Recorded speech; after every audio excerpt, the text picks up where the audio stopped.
الملف اللي لقيته ما كانش مجرد فضيحة، ده كان قنبلة موقوتة. كريم مش كان بس مدير بيزنس فاشل، ده كان غرقان في غسيل أموال وعلاقات مشبوهة مع مافيا دولية وصفقات سلاح تحت الترابيزة. كل ده متسجل ومتأرشف وبالدليل القاطع. بدأت اللعبة. كنت زي الصياد اللي بيحاصر فريسته ببطء. أول ضربة كانت قرصة ودن. بعتله إيميل مجهول فيه صورة واحدة بس من ملفاته السرية ومعاها جملة واحدة: المراية شافت كل حاجة يا كيمو. تخيلت منظره، ضربات قلبه السريعة، العرق اللي غرق بدلته الغالية.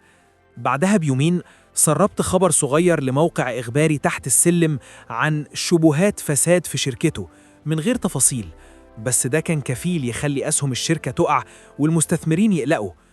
كريم بدأ يتجنن، بقى بيشك في خياله، بيزعق في الموظفين وبدأ يشرب بزيادة. أنا كنت متابع كل ده من خلال كاميرات لابتوب وموبايله اللي اخترقتهم. كنت بستمتع بمنظره وهو بينهار. في وسط المعمعة دي سارة اتصلت بيا، رقمها ظهر على الشاشة.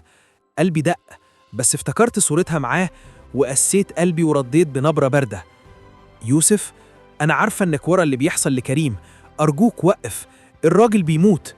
صوتها كان بيترعش. قلت لها: واللي أنا شفته ما كانش موت يا سارة؟ اللي عمله فيا كان إيه؟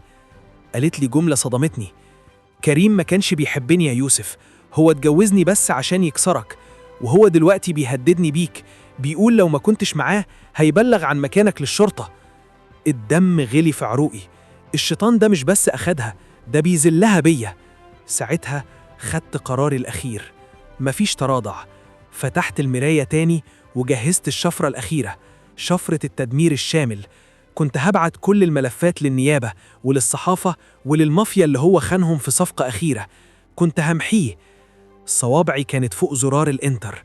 لحظة واحدة وهينتهي كريم. بس في اللحظة دي شفت حاجة على كاميرا مراقبة بيته، حاجة خلتني أتجمد في مكاني وصباعي يقف. كريم ما كانش لوحده، وكان في إيده مسدس.